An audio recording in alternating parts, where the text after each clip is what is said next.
Turning next to Russia's war on Ukraine. Russia this morning being accused of weaponizing energy supplies. Gazprom, the Russian state gas company, is cutting off natural gas to Poland and Bulgaria, saying it is suspending pipeline shipments because those two countries are refusing to pay in rubles, something Vladimir Putin has demanded in a move meant to counter economic sanctions targeting Russia's economy.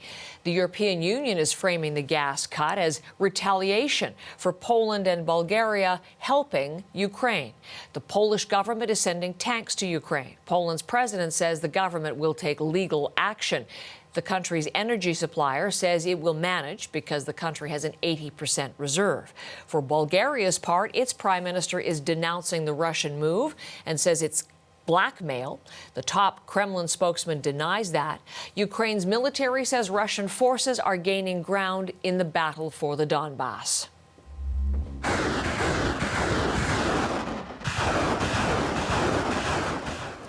We have new video this morning showing Ukrainian forces firing rockets at Russian positions in Luhansk.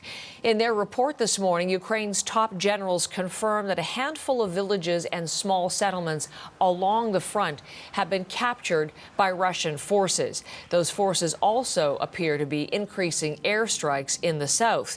Now, this is video from Ukrainian police showing the damage to a strategic railroad bridge in the Odessa region. The head of Ukraine's railway says it was hit by missiles today for a second day in a row. That bridge links the Odessa region to neighboring Romania. Russian forces are seen to be targeting the bridge as a way to cut off supply lines to Ukrainian forces in the south. Let's take you next to the area around the capital of Kyiv. Now, this is far from the fighting that we were just showing you, but the recovery is just beginning. There's Ellen Morrow, part of our CBC News team, and today she is introducing us to the scene in Makariv and giving us a first-time look at one of the places that had been under Russian occupation just a few short weeks ago. Ellen, good morning again. What are you seeing there this morning? Well, Heather, Makariv, where we are this morning, is about 40 kilometers outside of Kyiv, and we can show you some of the damage that exists in this community. Now, this is sort of the center of this village. This would have been a convenience store and a restaurant that was damaged in the fighting, and you can see this building is completely destroyed. There's a man on top of it trying to chip away at the damaged parts that are left here.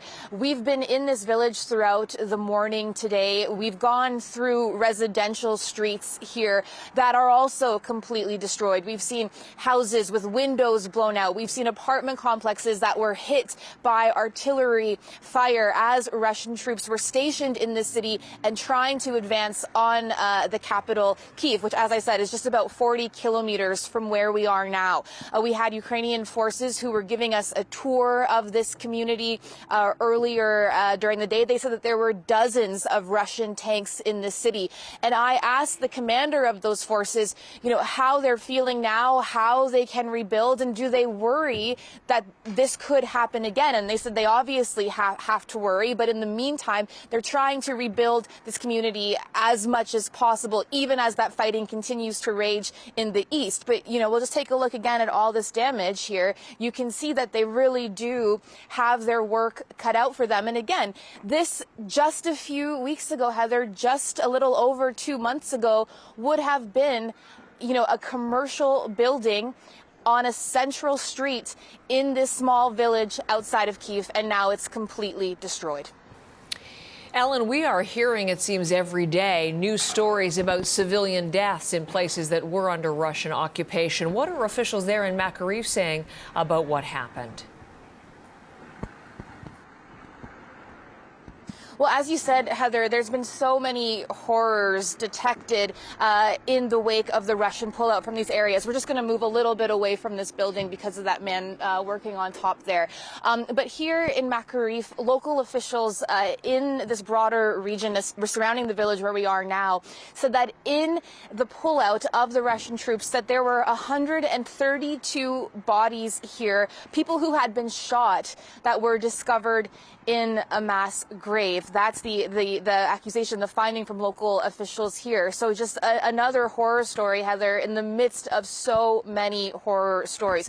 One thing we have seen throughout the morning, though, too, that I should mention, when we were on those residential streets, we did see people who are trying to get whatever kind of normalcy or life they can get back. People were repairing some of the apartment buildings I mentioned, sweeping up the glass. We saw a man sweeping up his driveway. So people here are trying to inch back to some sense of having their lives back, but it is still an incredibly far way off. And no one here, even though there is the pullout of troops from this region, no one here can feel completely safe so long as this invasion is raging on, Heather.